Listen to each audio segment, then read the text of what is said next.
Somewhere in the Buffalo Bills receiver room right now sits a genuinely strange contradiction. A player the reigning NFL MVP personally called one of the best receivers he's ever shared a locker room with. A player his own general manager insisted, in no uncertain terms, was not being paid like an average guy. And yet, heading into training camp, this same player is somehow one of the most forgotten names on the entire roster, sliding quietly down a depth chart that used to have his name penciled in near the top. We're talking about Josh Palmer, and honestly, the gap between how this team's own leadership talks about him and how Bills Mafia has come to view him might be the single most fascinating storyline nobody's paying enough attention to this summer. Let's rewind to how we got here, because the setup actually matters. Back in March of 2025, Brandon Beane made Josh Palmer one of his signature offseason additions, signing him to a 3-year deal worth roughly $30 million, with $18 million of that fully guaranteed. That is not pocket change. That is a general manager putting real organizational weight behind a receiver he genuinely believed could become a difference maker in Buffalo's passing attack. And Beane didn't hide his reasoning either. He said directly, on the record, that he wasn't paying Palmer $11 million a season because he thought the guy was an average player. He specifically pointed to Palmer's ability to stretch the field despite not having elite, top-end speed, calling him sneaky fast for his size and praising his knack for setting up cornerbacks with double moves. And it wasn't just Beane singing this tune. Josh Allen himself, the reigning NFL MVP, stood in front of reporters at training camp last summer and called Palmer one of the best receivers he had ever been around in his career. That is an enormous statement coming from a quarterback who is thrown to genuinely talented weapons throughout his time in Buffalo. This wasn't some throwaway compliment either. Bleacher Report picked up on the praise and tagged Palmer as a legitimate breakout candidate heading into the season. Even Palmer's former head coach with the Chargers, Brandon Staley, was on record saying he believed Josh was an elite player in certain regards, and Justin Herbert, who is genuinely trending toward MVP-caliber quarterback play himself, called Palmer a special player during their years together in Los Angeles. So when you actually go back and watch the tape from Palmer's 2024 season with the Chargers, the season that convinced Buffalo to write that check, you start to understand exactly what all these football minds saw in him. This isn't a receiver limited to one specific role. You can find him working the screen game, functioning almost like a Khalil Shakir type of chess piece who can line up anywhere and create yards after the catch. You can find him working the outside boundary as a true X-style receiver, tracking the ball down the sideline on go routes. And you can find him working the middle of the field as a flanker, running crossing routes and finding soft spots in zone coverage. In one string of highlights, you can watch him play 3 completely different roles within the span of a few plays, and that positional flexibility is exactly why Buffalo's coaching staff got excited about what he could become in this offense. His route running and separation ability were specifically cited as reasons the front office pursued him, and the numbers back that up.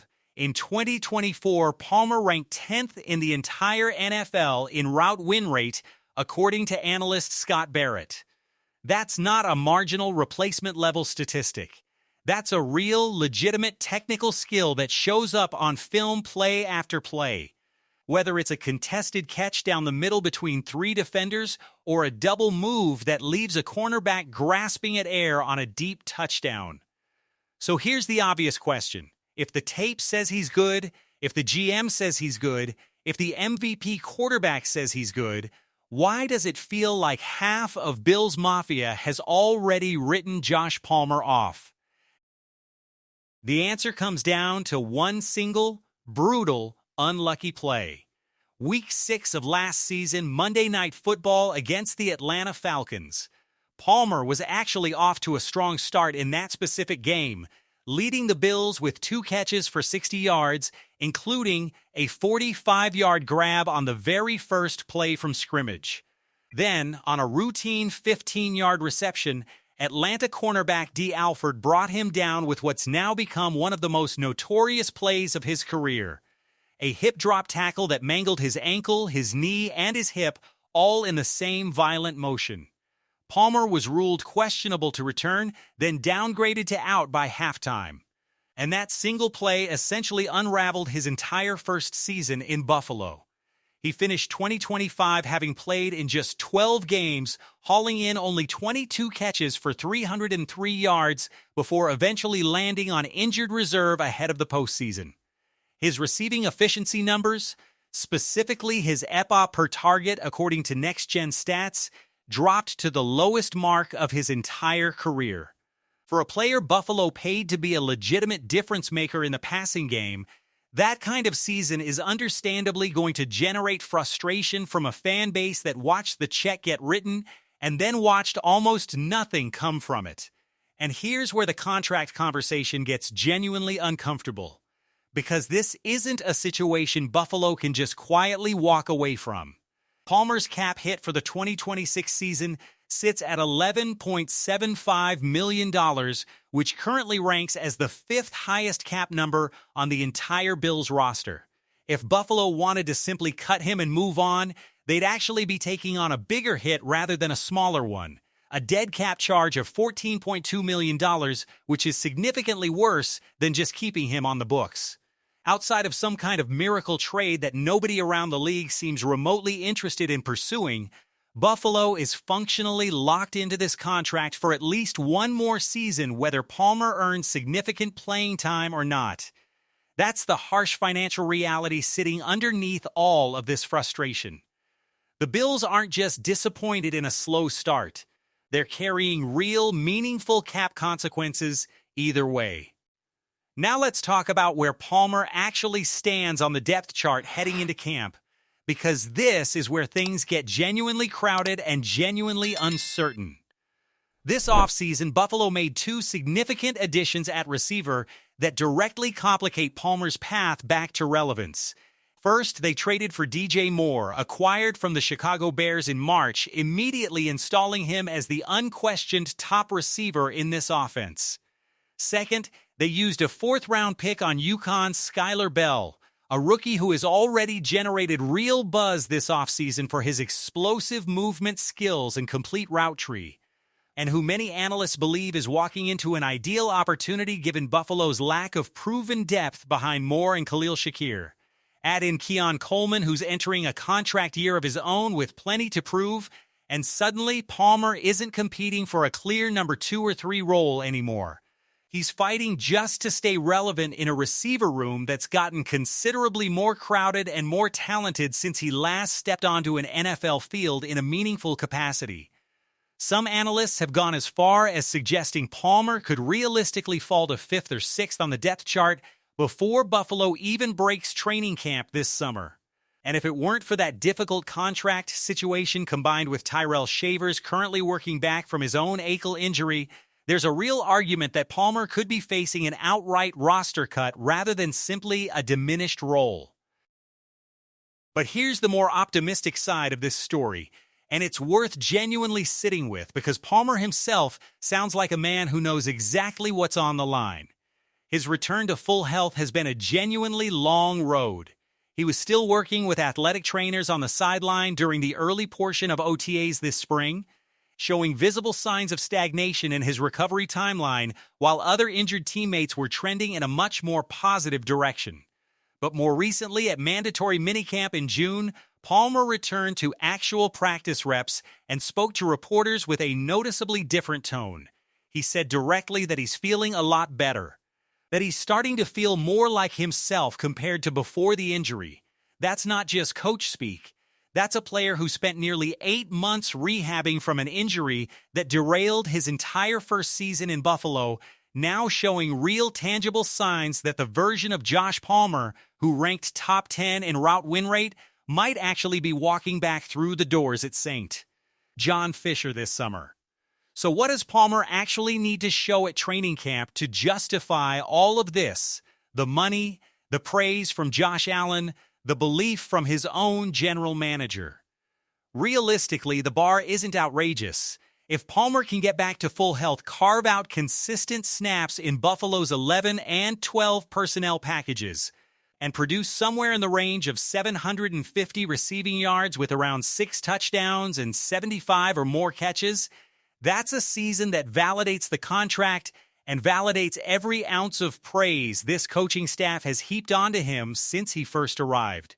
That's not an unreasonable target given what he showed on tape with the Chargers in 2024 before a hip drop tackle changed the entire trajectory of his first Buffalo season.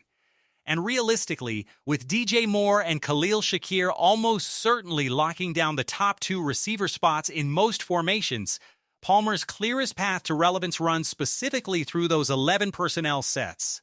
Especially if Keon Coleman continues to struggle to separate himself, or if Skylar Bell's rookie transition hits any speed bumps along the way, which happens to almost every rookie receiver at some point during their first professional training camp. Is there real frustration from Bills Mafia about this signing? Absolutely. And it's completely understandable frustration given what actually showed up in the box score last season.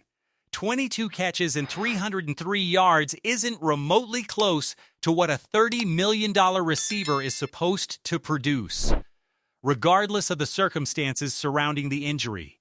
But when you actually go back and watch the tape that got him paid in the first place, when you listen to what Josh Allen and Brandon Beane and Justin Herbert and Brandon Staley have all separately said about this player's actual ability, and when you factor in that he's now healthy heading into camp for the first time with real synergy already built with Josh Allen from that abbreviated first season together, there's a genuinely compelling case that Josh Palmer deserves one real, healthy opportunity before anyone writes his Buffalo tenure off completely. Training camp is where we find out. Not draft projections, not contract size, not last year's injury report. Actual practice reps, actual competition against Coleman and Bell for meaningful snaps, and actual proof of whether that ankle and that hip have fully healed. If Palmer shows up healthy and turns heads the way he did on tape back in 2024, this becomes one of the more compelling redemption storylines of the entire Bills training camp.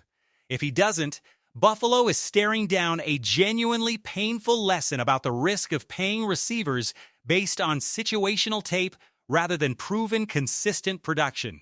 Bills Mafia, I want to hear where you actually stand on this one. Are you ready to give Josh Palmer a real second chance based on what Josh Allen and Brandon Beane have said about him, or has last season's injury and lack of production already used up all the patience you've got? Drop your honest take in the comments, because I know this is a genuinely divisive one. And if you enjoyed this breakdown, make sure to hit that like button and subscribe, because we're tracking every single storyline out of all summer long. Go Bills!